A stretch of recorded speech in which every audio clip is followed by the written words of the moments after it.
Nagsimula ang libreng gupit, manicure, pedicure at pagkukulay ng buhok para sa mga residente ng looban ng Barangay Santa Cruz nitong Biyernes ng umaga. Inisyatibo ni Jacque Abueg sa tulong ng mga volunteer. Mula sa mga bata para sa paghahanda sa eskwela hanggang sa mga senior ay nakinabang sa programa. Ayon kay Abueg, ang layo ng proyekto ay makatulong na mabawasan ang gastusin ng mga benepisyaryo nito. Libreng gupit po, libreng manicure, pedicure at kulay po. From 9 to 12, pagkatapos po nun, meron kaming budol fight na magaganap po. Dito rin po sa Purok 6, Looban Court. Actually, lagi ko namang ginagawa to. Noong nakaraan nga sa labasan kami, na-cover din kami ni Ayong News Pasig. Thank you so much kay Miss Luan sa inyo. Kasi nabibigyan nyo kami ng time para makita ng mga taga-Pasig kung ano ba talaga yung gusto namin mangyaring proyekto. Kasama ng LGBT ng Santa Cruz bilang presidente, binabahagi po namin yung kung ano po ba yung pangangailangan ng tao. Kasi dahil naniniwala ko na yung 100 ibabayad nila sa gupit, pwede na nila ipambili ng bigas. Kaya naisipan ko magpalibre ng gupit at lalo't magpapasokan at kailangan naman ng mga estudyante ngayon. Actually, mga kabataan talaga kasi magi-start na yung pasukan, then yung mga matatanda, yung mga senior natin, sila yung priority natin sa libreng manicure, pedicure at saka kulay po.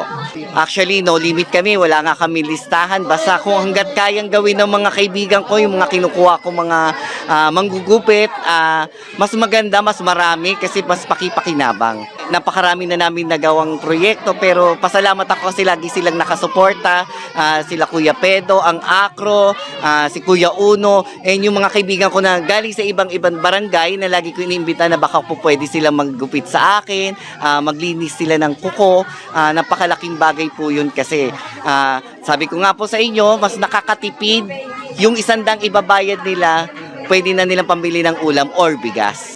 Yung mga kaibigan ko, sila Hershey, sila Marlon, sila Tita Ara, si Ate Monina, si Lelet, si Kuya Rod. Actually, sila yung mga tao ko talaga. Kahit pag mayroong nanghingi sa akin ng tulong na, Jacque, kailangan ko nang magugupit. Sila yung mga tao ko talaga. May isa kaming grupo ng GC na kailangan kayo dito, lima dito sa barangay na to. Napakalaking tulong. Kahit papano, naaabutan din naman sila. Kasi nga hindi nga lang pang Santa Cruz talaga yung tulong natin, pang buong Pasig na talaga po. Sa mga taga Santa Cruz, asahan nyo po, katulad ng sinabi ko sa inyo, hindi po pangako to, gagawin natin to. Mas maganda kung every 3 months mangyari nga na malibre kayo. Napakalaking bagay po kasi napakalaking tipid po para sa inyo yon. Pasalamat din ako sa barangay council namin kay Kapitana Remy Reyes na lagi rin naman pag nagsabi ko, Kapitana, meron po akong event. Walang problema sa kanya. Go on. Lagi sasabihin, no, support na lang kami sa'yo. And syempre, behind my back, yung boss ko, sila Attorney Castillo, si Ma'am Rose, si Kiko Ruscia, si Consi Eric Gonzalez, si Consi Simon, si Consi Reggie Valderrama, si Consi Pau, at saka si Consi Volta. Nagpapasalamat ako sa kahit papano natutulungan nila ako sa maliit na tulong na ipamamahagi ko rin. Sabi ko nga sa kanila, it's my privilege. Sabi ko, it's my pleasure na maging kabahagi nyo ako sa pagtulong. Dahil yun din naman ang gusto ng LGU Pasig.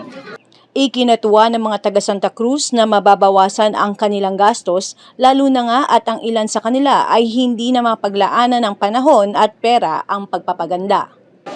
Siyempre, masaya po at papasalamat na ganitong programa meron sila. Marami po ang matutuwa kasi siyempre, libre na po eh. Mahirap ang buhay ngayon. Siguro po, pedicure lang muna. Marami po kasing nakapila, so pagbigyan natin yung mga nakapila. Para po doon sa nag-organisa nito, si Kagawad Jacque, nagpapasalamat po kami sa kanyang lahat at meron po siyang ganitong programa na libre po para sa lahat. 6 years old po silang kambal. Grade 1 na po sila sa etong nalalapit na pasukan po. Mag-grade 1 na silang kambal kaya po kailangan nilang magupit at napakahalaga po kasi bawas po sa aming gastusin.